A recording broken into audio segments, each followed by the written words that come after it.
This is PokerNews, everybody.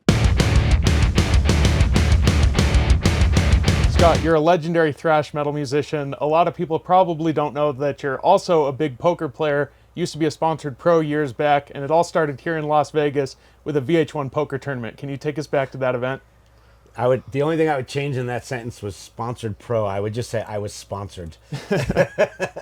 I went into that VH1 poker tournament not even knowing how to play Hold'em. Like, I played stud when I was a kid with my mom. And the only reason I played in that tournament was because a bunch of my friends were playing in it. And I knew people at VH1. And I figured, wow, what a great excuse to go party with some friends in Vegas for the weekend. So I kind of snuck myself into that tournament just based on it would be a free trip to Vegas. And so leading up to it, like 2 weeks leading up to that tournament, I started watching Poker After Dark so I could learn how to play Hold'em.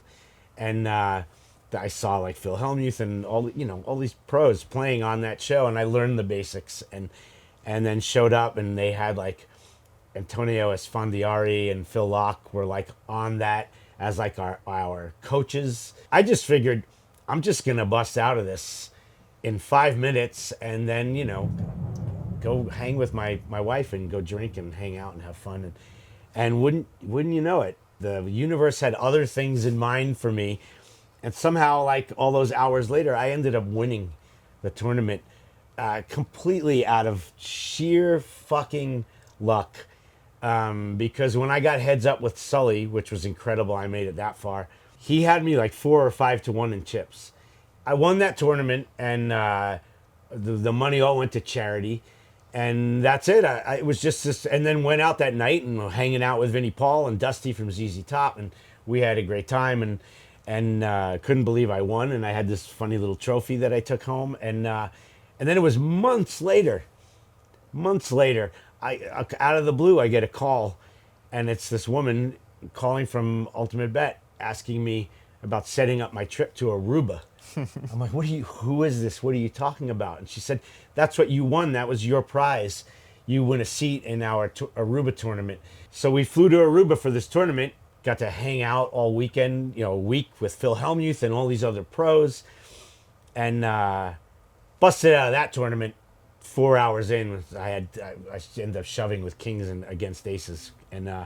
But we ended up staying. They said you could go home or you could stay the rest of the week and hang out. And I'm like, we'll hang out. This is like a blast. And I get to hang out with all these super degenerate poker players, partying and prop bets and the whole thing. I was like, these people are crazier than anyone I know in a band.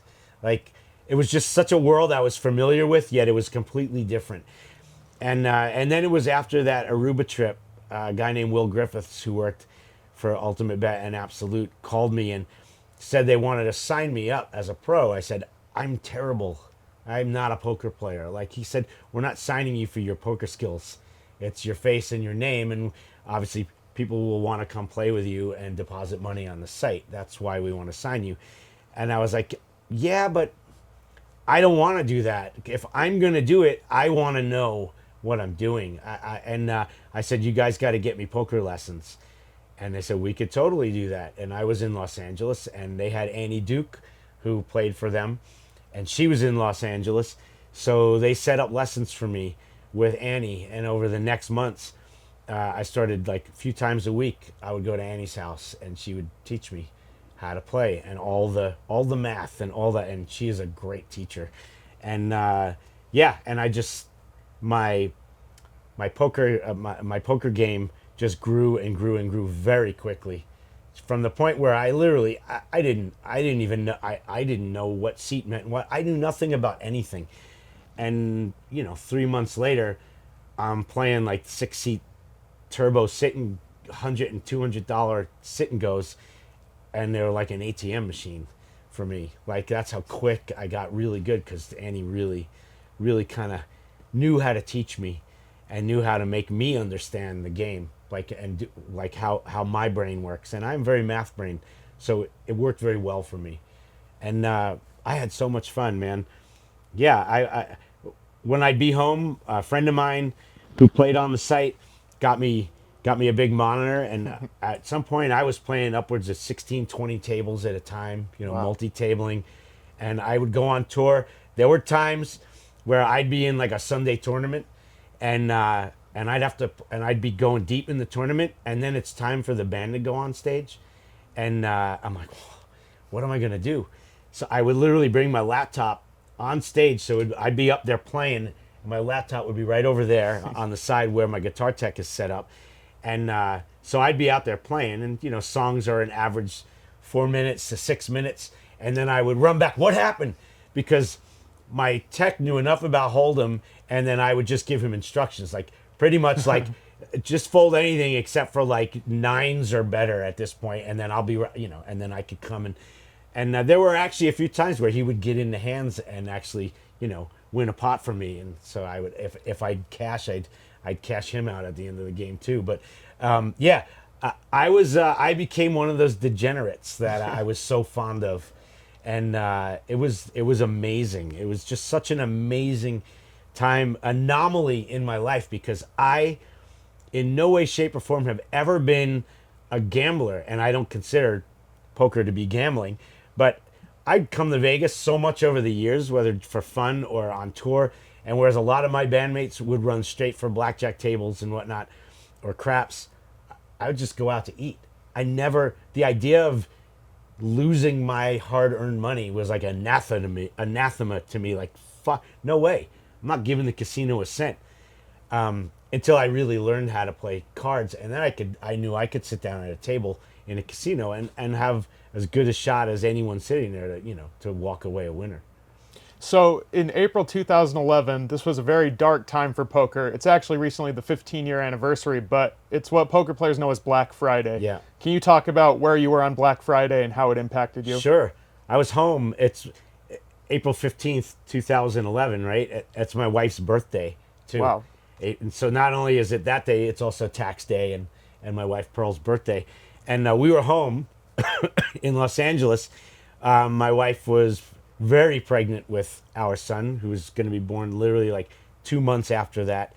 And I signed on, like I made coffee, and then I was signing on to UB like I would do every morning at around 9 in the morning, get online and start playing, and sign on, and this window pops up like from the government.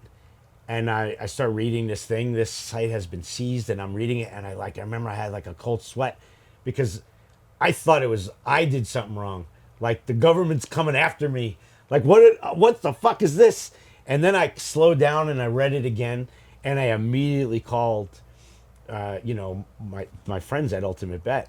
I was like, what's going on? They're like, they're raiding our offices right now down in Costa Rica.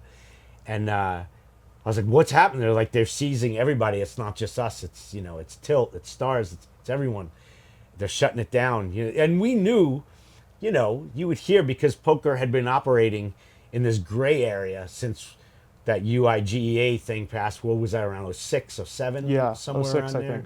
Yeah, so everyone knew that day was coming, and the processing payments was getting harder and harder by 2010, 2011, and sites were getting ripped off by mob-backed fake processing. They would just, we could get your payments done, and they would take all the money and then run away with it. And so the sites were having a hard time. The credit card companies were bailing out, and everybody knew that that day was coming. But when it came, there was no way to prepare for it. It was like, oh my God, right? So oddly enough, I actually signed in and was playing, even though that thing came up. Oh, wow. And I remember being at a table and just in the chat thing, talking to everybody, like, what the hell is going on? And there was this weird window of like a week or so, if I'm remembering correctly, where people were still online playing, like the whole thing hadn't just disappeared yet. And, everybody was like, what do you do? What do we do? What do we do? I can't get my money out. That was, of course, the main question. I had money on the site, just like everybody. And it was terrible. Not only did I have fun doing that and playing, because I loved it so much, it was so fun for me, but I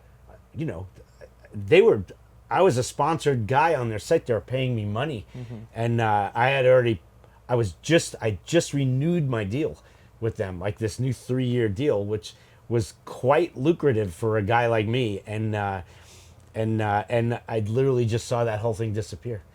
And it was like, and our son was, we were 2 months away from having our son, and it was just like, okay, what are you going to do? You just hope that maybe they can work this out. Maybe the sites will figure out how to pay the government taxes, which I still feel like that's what it was all about, because the government wasn't getting their piece all those years. Yeah. And it sucked. It sucked. Something that was such a huge part of my life for 4 years. I mean, you're not exaggerating. There were weeks where I played like 90 hours. If I was on tour, because it was just, I'm away, I got nothing else to do. I'm sitting in a hotel room, just fucking jamming it, burning on the sites for just hour after hour after hour. It was so much fun. And then the rug just got pulled out and it went away. And it's just like, well, now what? What do I do with all my time? Well, Scott, I'm a lifelong Anthrax fan. I could talk to you for a lot longer, but we can't hog you because we're at the Punk Rock Museum and you're doing some tours today. Talk about what you're doing down here in Vegas and what people can expect. We're at the Punk Rock Museum. It's super cool. They just had their 3-year anniversary. I came out here about a year ago. They asked me to come do tours. I was a little cautious at first because I was like, well, people don't really know me as a punk guy. I've certainly been a fan of punk since the 70s when I discovered the Ramones, but I just didn't know if people would be into that, if people would, so weird, like think like, will they accept a guy from a metal band like coming and telling stories about his experience in the punk and hardcore world? And I did it, and I had so much fun. I did like, I don't know, 6 or 8 tours over the weekend, and they all sold out, and I just had a blast. I asked my friend here, who's like, what do most people do? Like, how long are their tours? He goes, 90 minutes. My first tour I did was 3 hours. I just couldn't shut up. I was like, I got to figure out how to like rein this in a little bit. And I had so much fun. And then a few months after I did it, they hit me up again and said, we'd love to have you back. And it just took a little while schedule-wise to figure it out. But, here I am doing it again this weekend. And again, almost every one of them is sold out already. And I can't wait to start yapping about the folks and telling stories and getting answering questions and asking questions and just having a blast. Yeah, well, we at PokerNews are super grateful for your time, and yeah, good luck on the tours this week. Right on, thank you. And bring back online poker in the United States, please.